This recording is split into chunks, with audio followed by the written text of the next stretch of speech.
Müasir informasiya texnologiyaları əsasında elm, təhsil, səhiyyə, mədəniyyət, incəsənət, idman, turizm və başqa sahələrdə fəaliyyət göstərən hər hansı bir müəssisənin işini və ya digər peşəkar fəaliyyətini əks etdirmək məqsədi ilə müasir çap məhsullarının istifadə olunması günün tələbi hesab olunur. Reklam kataloqları, blanklar, fotolar, video kasetlər və başqa vəsaitlər.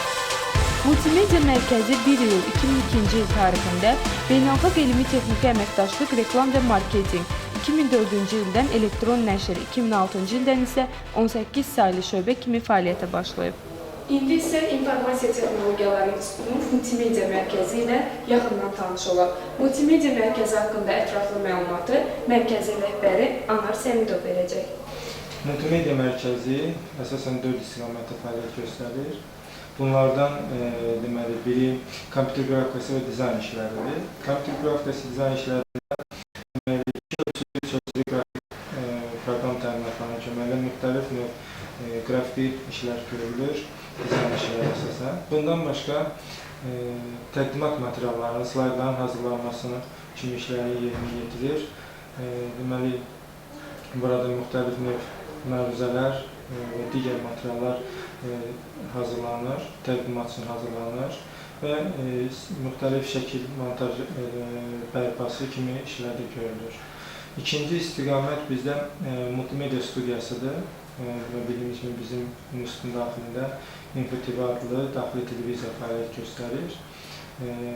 Multimedia studiyasında həm InfoTV fəaliyyəti və onunla yanaşı digər işlər, video montaj işləri, video çəkilişin aparılması və bu kimi digər işlər də görülür, həyata keçirilir. InfoTV-nin hansı xidmətləri var? Neçənci ildən fəaliyyət göstərir? Bu suallarımıza InfoTV-nin əməkdaşı Elvira Rüstəmova cavablandıracaq. Salam Elvira xanım. Salam. 2010-cu ilin dekabr ayında fəaliyyət göstərib. InfoTV-də Respublikada və bütün dünyada baş verən texnoloji dəyişikliklər haqqında xəbərləri yerləşdirir. Eyni zamanda dövlət başçısı hörmətli prezidentimiz İlham Əliyevin verdiyi fərman və sərəncamlar yerləşdirilir. İnformasiya texnologiyaları sahəsində vəzir yaratmışıq. Belə ki, institutun daxilində ad günü ilə bağlı təbriklər və Respublikada baş verən bayramlarla əlaqəli təbriklər yerləşdirilir.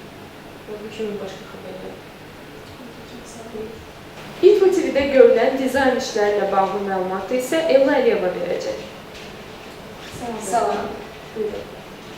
InfoTV-də bir neçə rubrika fəaliyyət göstərir. Xəbərlər götürən şəxslər, Azərbaycan dünyanın ilkləri verilir. Hər fəsadın arxasında hazırlanılır. Məlumatlar və şəkillərə animasiya verilir.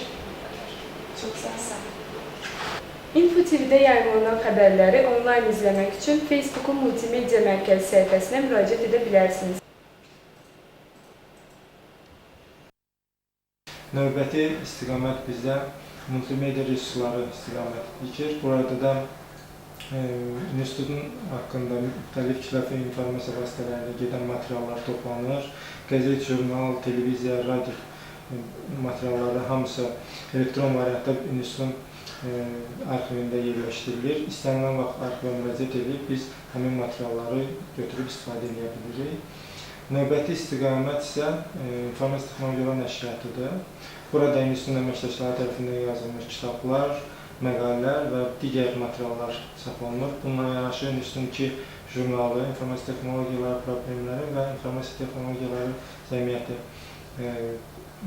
Cəmiyyəti problemləri jurnalı nəşr olunur davamlı olaraq və eyni zamanda müxtəlif çap işləri və digər materiallar çap olunur. Ona xatırladım ki, bizim nəşriyyat ən müasir rəqəmsal mətbuat avadanlıqlarına malikdir. Ən keyfiyyətli, rəngli, tam rəngli nəşrlər edə bilərik. Multimedia Mərkəzində görülən nəşriyyat işlərlə bağlı məlumatı Multimedia Mərkəzinin əməkdaşı Zülfiyə xanım verəcək.